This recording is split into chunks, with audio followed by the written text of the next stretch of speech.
Hey guys, welcome back to Globetrotter Gaming. Today we'll be moving on to part 10 of our gameplay of Suzerain. Let's get going.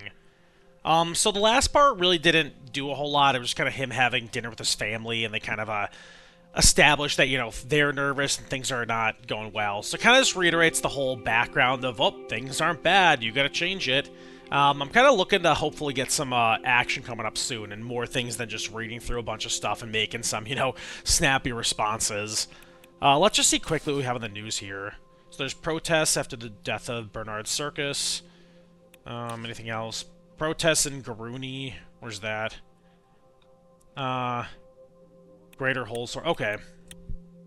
Yeah, let's just get right to Holesword and see what we need to do. So we need end of day at the Maroon Palace or react to the unrest.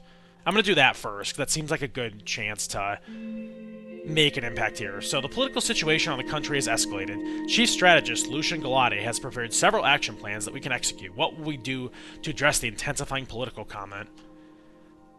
I kind of like that now I can actually make some of these decisions. So call for restraint on national television, visit affected towns in person, label all protesters as traitors, expand the police, or reject. I'm going to say visit the affected towns in person. I think that would be a good symbol of leadership there. So let's do that. I feel like call on national TV, yeah, that gets to more people, but it's kind of superficial there. This will actually, I think, make a good impact, so we'll do that. Alright, and let's see what else we have in Holesword. So end of day at Maroon Palace. I feel like it's going to be more like family situations going on here. The Maroon Palace is finally getting somewhat quiet when I return to my office. I eagerly approach my chair. It had been an exhausting day. Light a cigarette, pour some whiskey, lean back and relax, or prepare to go home. Lean back and relax. Holesword's skyline was daunting but beautiful. I glanced downward out the window and saw Serge and the guards waiting for me. I heard a couple knocks on the door. My secretary, Olivia Suno, entered. Mr. President, Mr. Tusk is here to see you. Who's that again? Millionaire businessman. Oh, he's the guy where they said, he potentially could do some good, but he's also probably going to try to get some bribes here. You had a meeting with the Lotharberg spokesman. I'm so sorry for not giving you proper notice. Don't worry about it. Do your job properly. Don't expect me. I was just about to leave. Maybe we can postpone the meeting. I'll say don't worry about it. I'll see what this guy has to say. Thank you for your understanding. After a moment, Mr. Tusk swaggered into the room. I'd met Sordland's most prominent businessman once or twice, but never alone. He had large jowls, blindingly shiny shoes, and again, this still sounds like... I know it's kind of almost meant to be like, a novel there, so that's what this is really written like. Anything to drink, Mr. Tusk? Cognac, preferably before you were born. That's a little creepy there. I'll check the supply room. Olivia backed out of the office, shooting me an apologetic look as she did so. Walter hung up his hat, which I could see was lined with mink. So he broke into a toothy grin. Good evening, Mr. President. I'm here to congratulate you. My business partners and I wish you a successful term as the leader of our nation. Thank you, Mr. Tusk. Get to the point, why you're really here. I don't trust this guy, so I'm just going to be brash about it. I see you're not very welcoming, President. I merely congratulated you. I see no reason to necessitate rudeness. Forgive me, I don't want to be rude. Long day. I don't believe I'm being rude. Time is money. Let's just see what he has to say. No need to ask for forgiveness. You are the President. May I continue? I still don't trust this guy.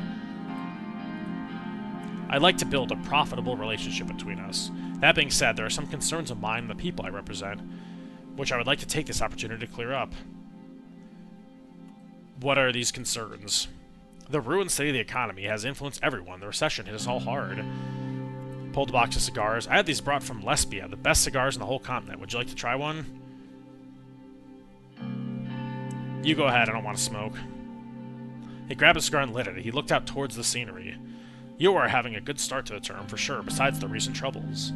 Glad you have decided to promote the free market, which is the only thing that can get us out of this mess.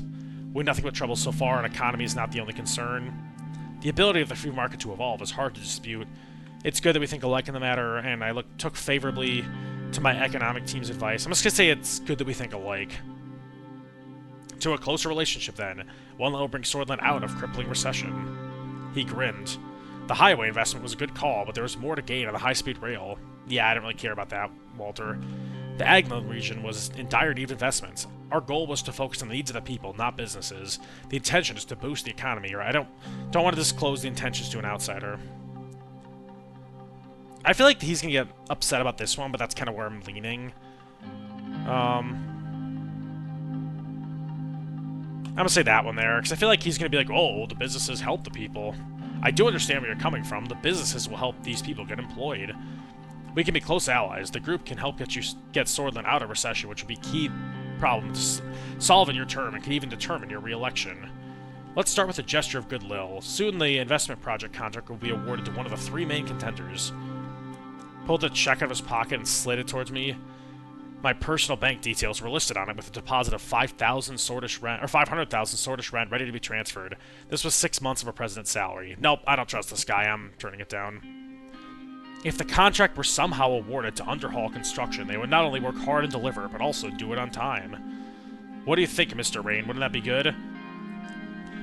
He put his index... no, I'm done with this guy. I don't trust him at all, especially when he's trying to bribe him to get the contract there. There was a noise by the door. Olivia Suna was standing there. I'm so sorry, Mr. Tusk, but all I could find was a 1942 Savigny. She quickly put on the tray on my desk and walked out. Remind me to visit your office more often. Now, where were we? Do we have a deal? Not yet. We both know you can do better than that amount. No, I will make my own decisions. Yep, I'm gonna say that. I'm gonna get pissed at him. Did you just try to bribe the president of Sordland? I refuse. He sighed and pulled the check away. Do you think I was just another corrupt politician? If this is what you came here for, then we are done. Thank you for your visit, nonetheless. Be careful, Tusk. You have to make your deals in a prison cell. I'm gonna say thank you for the business. I don't trust him, but I don't want to be on necessarily bad terms with him.